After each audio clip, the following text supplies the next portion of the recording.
সালে হান্নান মাসুদ ছাত্রলীগের পতাকা হাতে দাঁড়িয়ে থাকতো। সেই হান্নান মাসুদ আপনাদের জনগণকে ম্যানিপুলেট করে নির্বাচিত এমপি হয়েছেন। 34-এর বিপ্লবের চেতনা নিয়ে বসে থাকা কয়েকটা মানুষজন যারা আছে তারা কেউ চায় না আপনারা যেন সেই জিনিসটা জানেন। একটা মেয়েকে, নুর স্কুল অ্যান্ড কলেজের একটা মেয়েকে লঞ্চের মধ্যে একটা ক্যাবিনে ধর্ষণ করা হয়েছে। আপনারা আরো জানলে অবাক হবেন, কয়েকদিন আগে যে এনসিপি জামাত দল বাইতুল মুকাররম থেকে মুসল্লিদেরকে টেনে রাস্তায় বের করে নিয়ে আসছিল, সেই হাতিয়ার একটা ধর্ষণের অভিযোগ দিয়ে সেই আমরা তাদেরকে আর আজকে রাস্তায় দেখতে পাচ্ছি না। গতকাল যখন মেইনস্ট্রিম মিডিয়াতে বা আমাদের ফেসবুক পেজগুলোতে যখন আমরা জানতে পারি যে একটা মেয়েকে ধর্ষণ করা হয়েছে হাতিয়াতে, আমরা অ্যাকচুয়ালি সেই আশাই করেছিলাম যে জামাত এনসিপি তাদের যে রাজনৈতিক অবস্থান আছে, তাদের যেই প্ল্যাটফর্ম গুলোর মাধ্যমে তারা ধর্ষণের বিরোধিতা করে যাচ্ছে, তারাও হয়তো তেমন একটা কিছু করবে।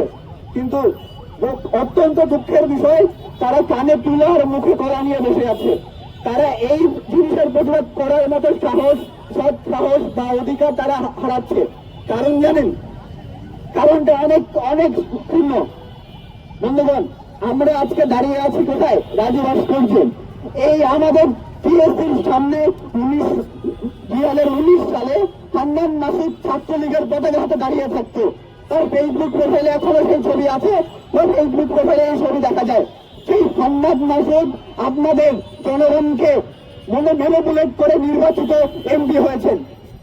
তার এমপি হওয়ার পরে সর্বোচ্চ আলোচ্য বিষয় যে জিনিসটা আমরা লক্ষ্য করেছি, একটা জুলাই যুদ্ধ, যে জুলাই সম্মুখে যুদ্ধ করেছে, তার সবচেয়ে আলোচিত যে ঘটনা, তার নেতা কর্মীরা হল দর্শক।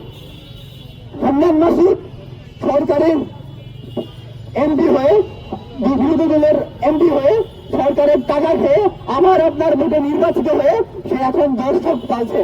তার নেতা কর্মীকে দিয়ে কেবিনে পাঠায় দর্শন করার জন্য, তার নেতা কর্মীরা কেবিনে একটা নারীকে নিয়ে যায় দর্শন করার জন্য। অন্তত দুঃখের বিষয়, 12 তারিখের পরবর্তী 14-15 তারিখে আমরা এই হান্নান মাসুদকে গলা চেপিয়ে রাস্তায় চিৎকার করতে দেখেছিলাম যে হ্যান্ডারে বিচ। আরে বেটা, কই গেল তোর হ্যান্ডারে বিচ? কই গেল তোর কি? তোর নিজের ছেলেরা দর্শন করে, তুই চুপ কেন? তুই চুপ থাকার রাইট কে দিচ্ছে? এই দর্শন যে বাংলাদেশে, আপনারা জানলে অবাক হবেন, 12 ফেব্রুয়ারি জাতীয় নির্বাচনের পর আজ 11 মার্চে এসে দাঁড়িয়ে আমাদের দেশের 56টা দর্শনের নারী 56টা দর্শনের শিকার হয়েছে।